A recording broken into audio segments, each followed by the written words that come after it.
Naughty Dog caught lightning in a bottle with The Last of Us, a game that has gone down in history as one of the greatest of all time. So to say that the upcoming sequel has a lot to live up to is quite an understatement. But Naughty Dog is one of the few studios in the industry right now that has the chops to meet such a monumental task head on.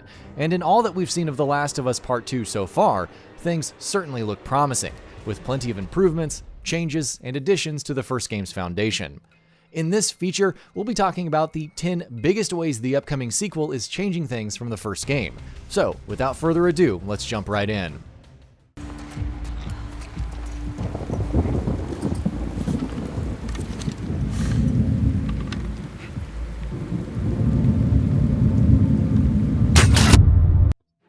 No multiplayer.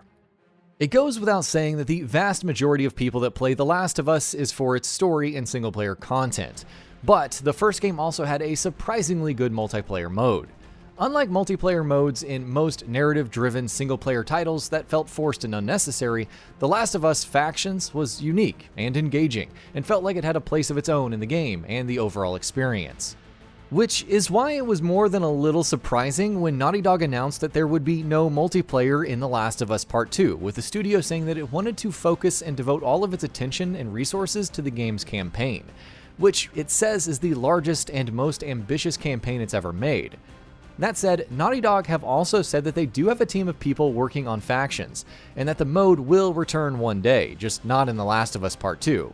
So while it's disappointing that Factions won't be coming back just yet, we can at least rest assured with the knowledge that we haven't seen the last of the multiplayer mode just yet.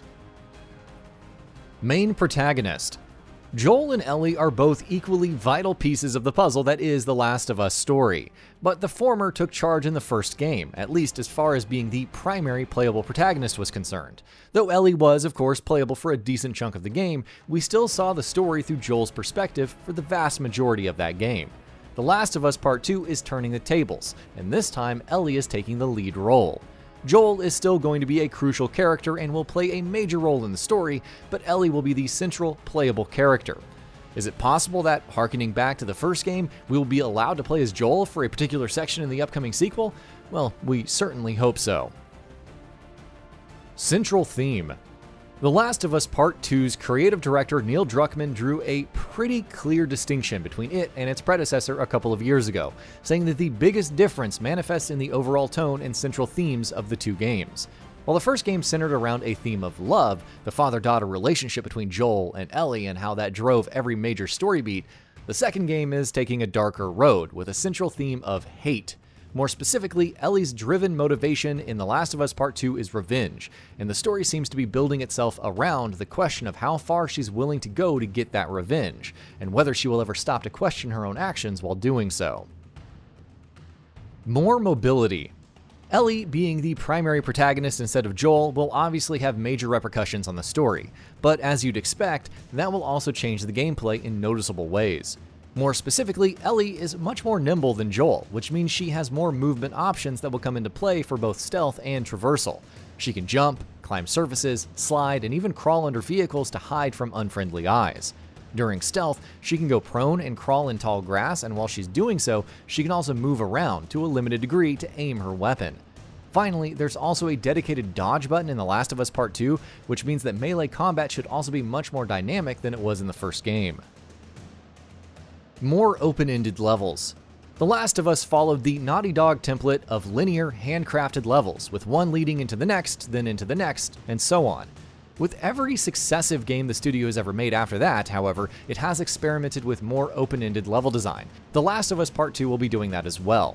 Though the game is still going to be a linear, guided experience, the entirety of it will be peppered every now and then with more open and larger areas that will allow players to explore and take on optional activities. Length. We mentioned earlier that Naughty Dog have called The Last of Us Part 2 their largest and most ambitious game to date, and that's going to reflect in its total runtime as well. While we don't have an exact figure for this just yet, Naughty Dog have said that the game's about 50% longer than the first one.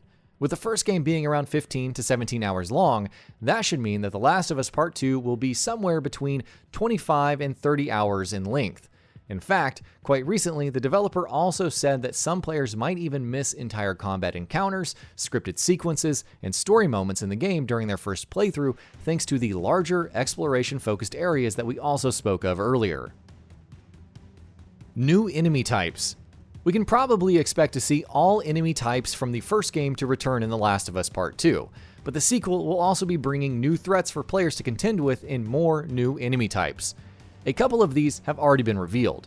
Dogs, who will usually accompany human enemies, will track Ellie's scent during stealth sections and insert more urgency into the proceedings, while the Shambler is a new infected that has a lot of similarities to bloaters with its thick armor plating and also has the ability to dispel noxious gases to attack the player.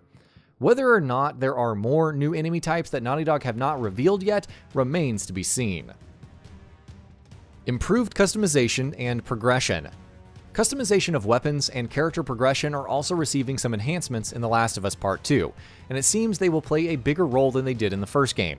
Separate, dedicated skill trees and far more options while customizing and improving weapons have been confirmed and shown off.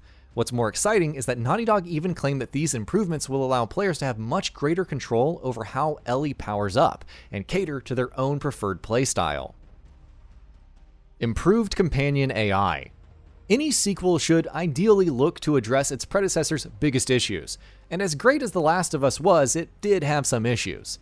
The one that's brought up most consistently is the frustrating companion AI, which did not obey the rules of stealth.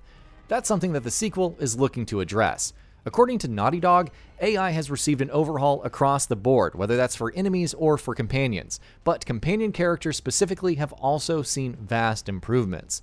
Not only will they be much more effective during combat, they will also now properly obey the rules of stealth rather than running around haphazardly in front of oblivious enemies while players hide behind cover and wonder what the hell is going on.